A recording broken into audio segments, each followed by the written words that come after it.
Salut tout le monde, j'espère que vous allez bien. Bienvenue pour cette nouvelle partie du défi, un livre par semaine pendant 52 semaines. Alors, cette semaine, je me suis attaqué à Checklist Manifesto. Le comment faire les choses correctement. How to get things right. Le truc, c'est que l'histoire de ce livre, c'est un peu particulier parce que vous voyez, les pages sont très jaunies.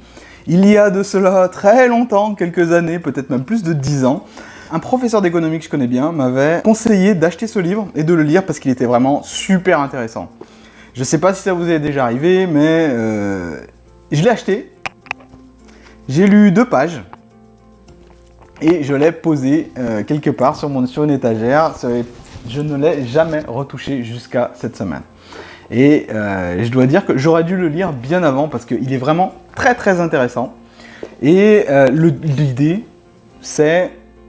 Je vous en dis pas plus, on en parle tout de suite après le jingle. J'ai encore quelques annonces à vous faire. Jingle!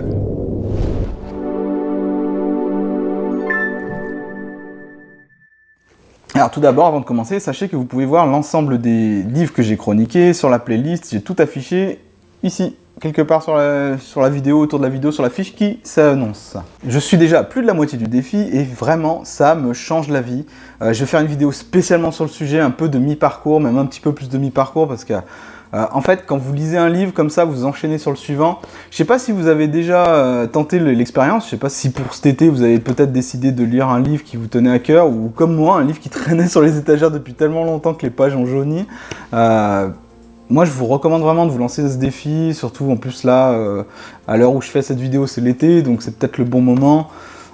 Voilà, moi en tout cas, je vous recommande vraiment de le faire. Je ferai une vidéo... la prochaine peut-être ou celle d'après, sur pourquoi ça me change la vie, toutes les raisons sur lesquelles vous devez lire, c'est très important. Alors, The Checklist Manifesto, ça parle de quoi? Tout simplement, la checklist. Est-ce que vous savez ce que c'est qu'une checklist en fait? C'est un outil tellement bête, enfin tellement simple en apparence. En fait, c'est juste une fiche. L'idée, c'est que vraiment, ça doit être visible en un coup d'œil. Une liste de tirets, attention, c'est pas une liste de choses à faire, c'est une checklist, c'est une liste d'étapes à valider. Donc c'est à vous de cocher, comme ça. Hein. Il faut que ce soit quelque chose de court. Il y a tout un tas de règles pour faire une bonne checklist, parce que si la checklist est trop longue, le problème c'est qu'elle va vous prendre trop de temps et vous allez avoir tendance à ne pas l'utiliser du tout. Si la checklist est au contraire trop courte, elle va avoir tendance à vous distraire et à être quasiment inutile, puisque vous n'aurez pas sélectionné les bonnes étapes. Pourquoi un livre sur les checklists? Atul Gawande, qui est l'auteur de ce livre, au passage, ce livre fait 56 889 mots pour 215 pages, donc c'est raisonnable et c'est tout en anglais, donc pour commencer un défi, c'est peut-être pas le meilleur livre, mais il reste très intéressant si vous êtes déjà avancé, si vous avez déjà un peu l'habitude de lire en anglais. Alors, pourquoi faire une checklist? Atul Gawande est médecin, et l'OMS lui a demandé de créer un modèle pour perfectionner un petit peu la médecine, les procédures médicales, parce qu'il y avait encore beaucoup d'erreurs, beaucoup de gens qui mouraient pour pas grand-chose. Il faut en effet se rendre compte que parmi les morts qui auraient pu être évitées, 25% et plus sont dus aux erreurs médicales basiques.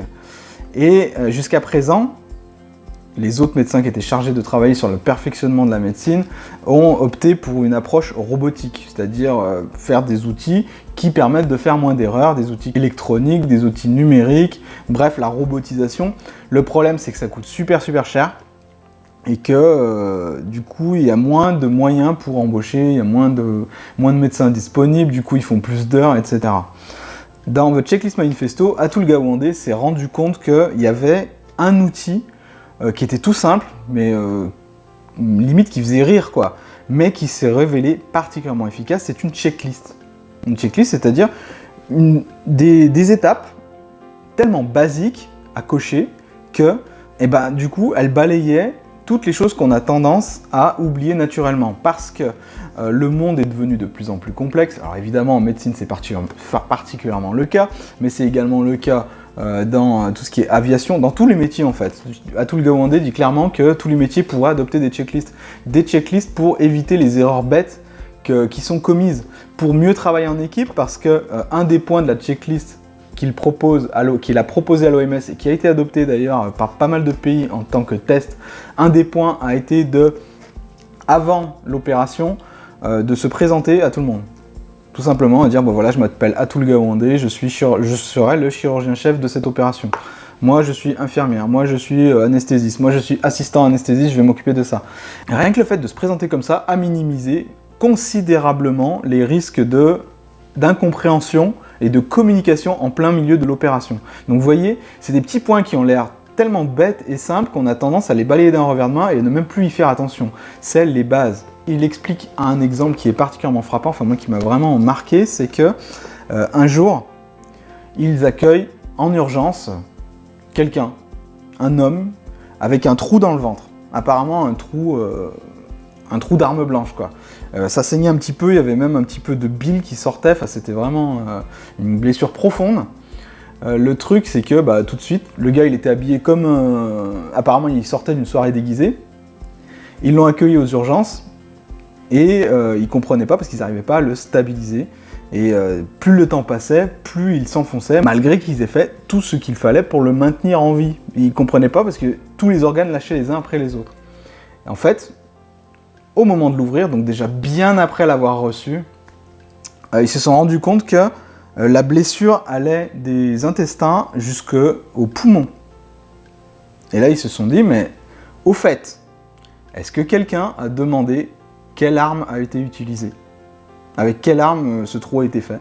Et il s'est rendu compte que non, personne n'avait demandé, et pourtant, c'est une des premières questions qui doit être demandée, parce que là, ça change complètement le diagnostic. En fait, cet homme revenait d'une soirée déguisée, et il y avait un autre gars déguisé avec qui il s'est battu, et cet autre gars déguisé s'est déguisé en soldat de la Révolution, avec des baïonnettes. C'était donc une blessure de baïonnette, et c'est une lame qui peut très bien aller jusqu'au poumon. Le truc, c'est que si vous ne vous en rendez compte que trop tard, si vous ne posez pas la question avec quelle arme ça a été fait, alors que normalement, c'est une blessure par quoi, avec quoi on lui a fait ce trou, c'est une question basique, mais dans l'urgence, on n'y pense pas tout le monde, pas tout le temps.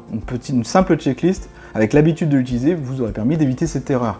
Là, fort heureusement, dans l'exemple, l'homme a survécu, mais il cite tout un tas d'autres exemples où les problèmes de communication, les étapes qui sont oubliées, mais des trucs des vérifications basiques mais qui n'ont pas été faites, ou une information qui n'a pas été transmise correctement, le truc c'est que ça génère des morts. En médecine, comme en aviation d'ailleurs, la checklist des aviateurs est particulièrement connue, si vous ne remplissez pas une étape, du coup il y a des morts. Et il y a beaucoup de morts, particulièrement en aviation, mais aussi en médecine. Donc vous n'avez pas le droit de faire une erreur. Le monde est devenu tellement compliqué que vous ne pouvez pas faire confiance seul à votre mémoire. N'ayons pas peur des mots, vous devez vous faire accompagner par une checklist également pour voir si vous avez bien fait les étapes basiques. Alors, évidemment, le truc que je pourrais reprocher à ce livre qui est passionnant, c'est qu'il n'y a pas vraiment de mode d'emploi sur comment vous devriez faire votre checklist dans votre boulot. Là, Atul Gawande est chirurgien, tous ces exemples tournent autour de la médecine, même si à la fin, il aborde, au travers des interviews qu'il a faites, le métier du bâtiment et le métier de l'aviation, c'est à nous de nous la faire à checklist. Mais, fort heureusement, à la fin, il y a les exemples de checklist dont il parle tout à la fin, celle qu'il a créée pour l'OMS, et il y a aussi une page qui vaut vraiment très très cher, c'est A Checklist for Checklist. Et tout simplement, ça vous apprend à faire votre propre checklist. Alors là, c'était à la page 213, je me suis dit, ouf, nickel, une checklist. Pour faire des checklists, c'est pile ce qu'il fallait pour ce livre. Le truc, c'est qu'on doit aller à la page 213 pour s'en rendre compte. Dommage, mais franchement, je vous recommande, et moi en tout cas, je vais utiliser de plus en plus de checklists pour les choses, même les choses les plus simples, même en utilisant des techniques de mémorisation. Quand vous étudiez quelque chose, quand vous travaillez sur quelque chose, vous oubliez toujours un petit détail qui vous fait perdre énormément de temps, et une checklist vous permettrait d'éviter de faire ça. Et une checklist, il le dit bien, c'est évolutif. C'est pas quelque chose qui est figé, qui reste et qui vous distrait. C'est quelque chose qui vous aide à vous perfectionner, à vous améliorer, à devenir plus efficace dans votre travail ou dans vos études si vous êtes encore à l'école. Donc, en résumé, Checklist Manifesto est un excellent livre que je recommande, mais si vous avez déjà l'habitude de lire en anglais, parce que la plume d'Atul Gawande est quand même assez profonde, ce qui fait que vous allez avoir très souvent l'esprit qui est distrait par autre chose, et il faudra y revenir dedans. Il y a que 215 pages à lire, mais c'est pas pour ça que je l'ai lu très très vite. C'est vraiment, il y a des choses qui vous font réfléchir, que vous avez besoin de mâcher, entre guillemets, intellectuellement. Et voilà, donc c'était vraiment nickel. Une très bonne lecture et je suis content d'avoir déterré entre guillemets ce fantôme qui était dans mes placards. C'est pas vous qui me l'avez conseillé, c'est un prof d'économie il y a déjà plus de 10 ans et voilà, je m'en remercie maintenant, 10 ans après. Et je vous dis que le prochain livre sera So Good They Can't Ignore You de Cal Newport. J'avais déjà chroniqué ici Deep Work. On m'avait conseillé de lire son autre livre. Vous m'avez conseillé de lire son autre livre, So Good They Can't Ignore You. C'est quoi? C'est tout simplement ne pas suivre forcément ses passions. Il y a d'autres moyens de trouver un sens à sa vie, de trouver sa mission de vie. Et j'ai hâte de le lire. Je vous en dirai plus dans la prochaine vidéo, dans la semaine prochaine. J'ai une semaine pour lire ce livre. Voilà, faites-moi part de vos suggestions de lecture dans les commentaires ci-dessous. Vous savez que je les lis. Dès que c'est prêt, je vous réponds dans les commentaires. Même si c'est des semaines ou des mois après, je vous réponds, je vous dis salut, j'ai fait la chronique du livre que tu m'as conseillé de lire, regarde, c'est ici. Voilà, j'adore réagir comme ça. En fait, toutes les commandes que je fais de livres en ce moment, c'est que vos suggestions. Donc, à part Checklist Manifesto hein, pour cette semaine, mais sinon c'est que vos suggestions. Je suis très heureux de fonctionner comme ça, je découvre plein de choses, j'apprends plein de choses, c'est l'éclate. Je vous dis à la semaine pour le prochain défi et à bientôt pour la prochaine vidéo. Salut! Attends, on refait, c'est nul. Chaque jour je vais vous partager, c'est nul ce que je dis.